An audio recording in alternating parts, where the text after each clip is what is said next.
17 বছর পর তারেক রহমান ফিরলেন, দলের প্রার্থী তালিকা গোছালেন, কিন্তু সেই প্রার্থী তালিকায় জায়গা হলো না সর্বাগ্রে থাকা এই নেত্রীর,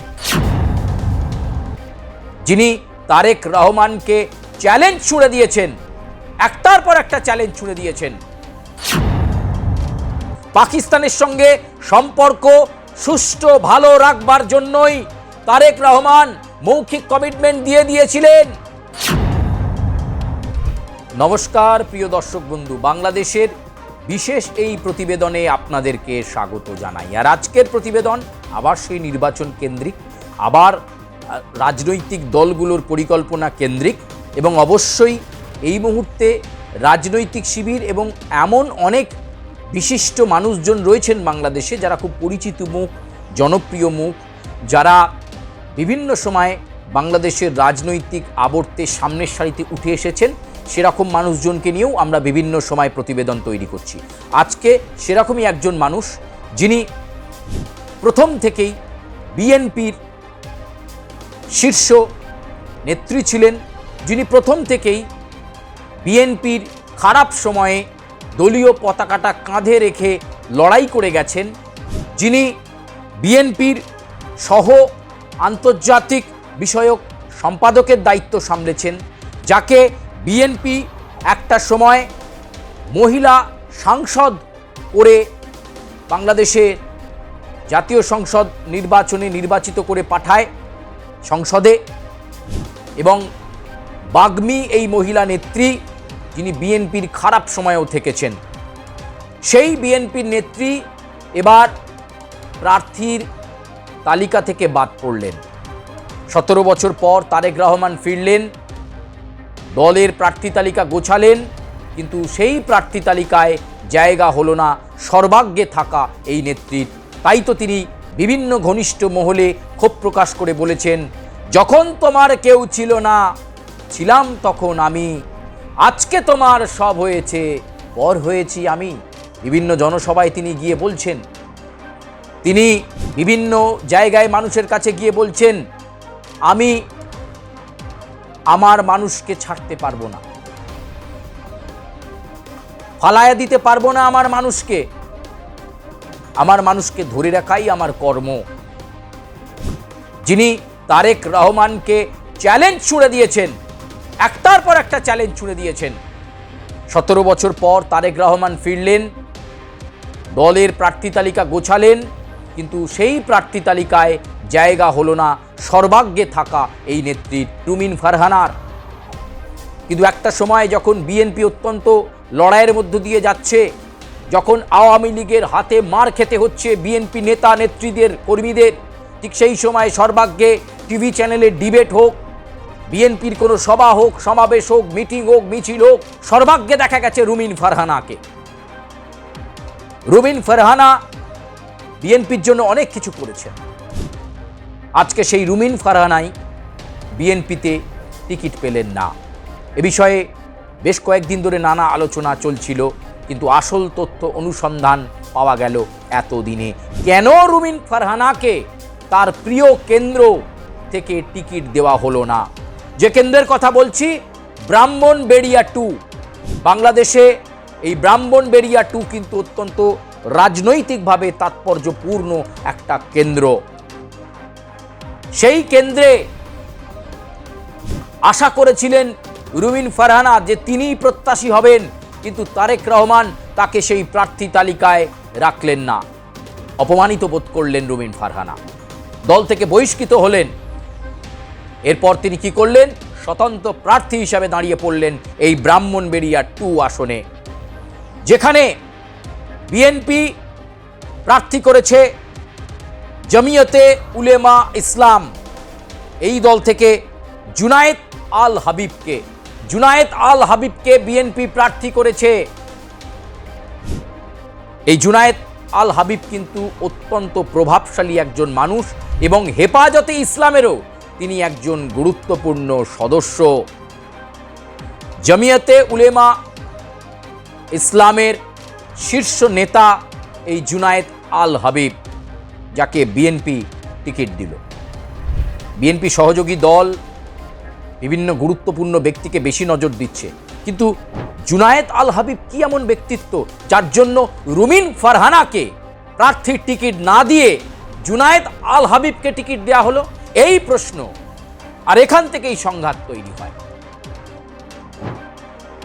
ব্রাহ্মণবাড়িয়া 2 আসনে এবার মোট 11 জন প্রার্থী লড়াই করছেন, বিভিন্ন রাজনৈতিক দল থেকে রয়েছেন, কিন্তু মূলত লড়াই ব্রাহ্মণবাড়িয়া 2 আসনে সাধারণ মানুষ যেটা দেখতে পাচ্ছেন, একদিকে জুনায়েদ আল হাবিব আর একদিকে রুমিন ফারহানা, স্বতন্ত্র প্রার্থী। তিনি তার অস্তিত্ব রক্ষার লড়াই লড়ছেন। রুমিন ফারহানা তিনি বলেছেন তিনি মানুষের অধিকার রক্ষার লড়াই লড়ছেন। তিনি বলেছেন তার প্রিয় মানুষকে তিনি ফালাইয়া দিতে পারবেন না, তিনি জানেন প্রচুর প্রতিরোধ আসবে। ইতিমধ্যেই তার বিভিন্ন জায়গায় সভামঞ্চ ভেঙে দেওয়া হচ্ছে বলে অভিযোগ রয়েছে, কিন্তু তাও রুমিন ফারহানা তিনি লড়াই চালিয়ে যাচ্ছেন। তিনি বলেছেন এক পা তিনি পেছনে আসবেন না। স্বতন্ত্র প্রার্থী হিসাবে ব্রাহ্মণবাড়িয়া 2 আসন থেকে তিনি জয়লাভ করে দেখিয়ে দেবেন এবং বিএনপির তারেক রহমানকে তিনি ভুল প্রমাণিত করবেন। কিন্তু কেন এতটা প্রভাবিত হলেন তারেক রহমান? জুনায়েদ আল হাবিবকে কেন এই আসনটা ছেড়ে দিলেন? সেই তথ্য অনুসন্ধান করতে গিয়ে যে তথ্য বেরিয়ে এলো, তাতে করে জানা যাচ্ছে যে এই যে জামিয়াতে উলেমা ইসলাম, তার যে পাকিস্তান শাখা রয়েছে, সেই পাকিস্তান শাখার শীর্ষ নেতা কয়েকদিন আগেই এসেছিলেন বাংলাদেশে, দেখা করেছিলেন তারেক রহমানের সঙ্গে, দেখা করেছিলেন জুনায়েদ আল হাবিবের সঙ্গে। তখনই ঠিক হয়ে গিয়েছিল পাকিস্তানের সঙ্গে সম্পর্ক সুষ্ঠু ভালো রাখবার জন্যই তারেক রহমান মৌখিক কমিটমেন্ট দিয়ে দিয়েছিলেন পাকিস্তানের ওই নেতাকে, অর্থাৎ ওই জামিয়াতে উলেমা ইসলামের পাকিস্তান শাখার যিনি শীর্ষ নেতা, তাকে তারেক রহমান কথা দিয়ে দিয়েছিলেন যে ব্রাহ্মণবাড়িয়া 2 আসন থেকে তাদেরই নেতা জুনায়েদ আল হাবিবকে লড়াবেন। পাকিস্তানের সঙ্গে সম্পর্ক রাখার গুরুত্ব কেন?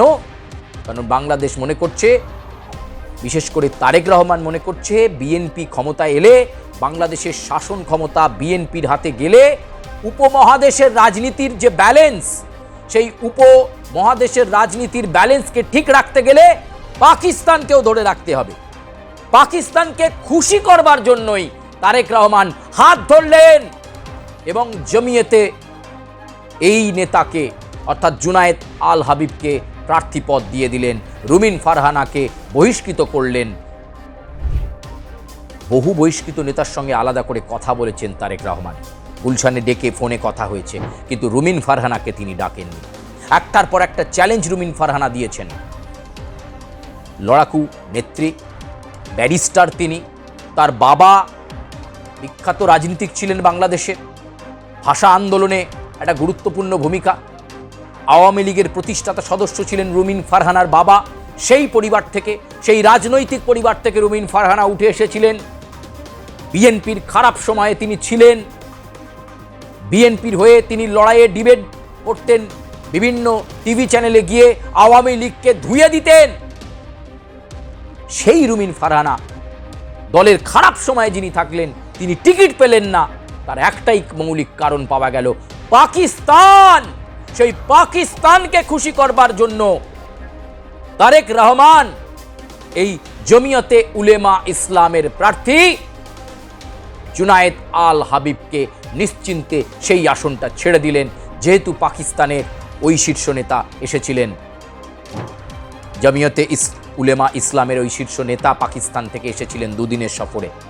তারেক রহমানের সঙ্গে ঘণ্টাখানেক বৈঠক হয়, জুনায়েদ আল হাবিবকেও আশ্বাস দিয়ে পাকিস্তানের ওই নেতা বেরিয়ে যান আবার পাকিস্তানে। অর্থাৎ সেটিংটা আগেই হয়ে গিয়েছিল, যে কারণে রুমিন ফারহানাকে স্যাক্রিফাইস করতে হলো।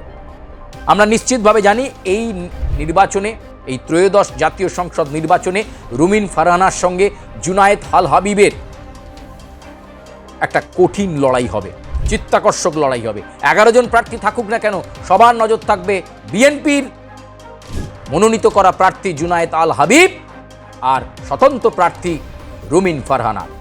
যদি এই কেন্দ্রে রুমিন ফারহানা যেটা বলছেন সেটা যদি হয়ে যায়, ব্রাহ্মণবাড়িয়া 2 আসন থেকে তিনি যদি এমপি হিসাবে নির্বাচিত হয়ে যান, তাহলে কিন্তু তারেক রহমান খানিকটা হলেও রুমিন ফারহানার কাছে ছোট হয়ে যাবে। তাই সর্বশক্তি দিয়ে বিএনপি এই ব্রাহ্মণবাড়িয়া 2 আসনটাকে নজর রাখছে, যাতে কোথাও কোনো ফাঁক ফোকর না থেকে থাকে। প্রিয় দর্শক বন্ধু, আজকের মতো এ পর্যন্তই। বাংলাদেশ, আমরা আরও বিভিন্ন আসন নিয়ে কেন্দ্র ধরে ধরে কথা বলবো আপনাদের সাথে। বাংলাদেশের মানুষজন যেভাবে আপনারা কমেন্ট করছেন, লাইক করছেন, সাবস্ক্রাইব করছেন, করতে থাকবেন। সব মন্তব্য যে আমাদের প্রতিবেদনের সপক্ষে যাবে এমনটা আমরা আশা করি না, কিন্তু আমরা যেভাবে বিশ্বাসযোগ্যতার সঙ্গে বাংলাদেশের আভ্যন্তরীণ খবর আপনাদের সামনে রাখছি, আপনারাও সেই বিশ্বাসটুকু শুধু রাখবেন। ধন্যবাদ।